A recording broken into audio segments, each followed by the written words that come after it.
నీ పాదాలకు మూవల్ల నా అడుగులు సాగాలమ్మా, నీ పెదవుల చిరునవ్వుల్లా నా ఊపిరి వెలగాలమ్మా.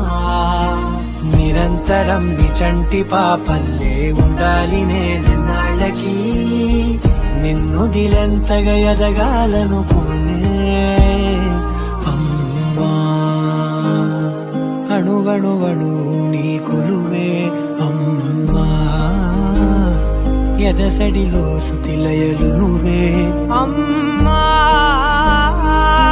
నే కొలిచే శారదవే, నన్ను నిత్యం నడిపే సారథివే.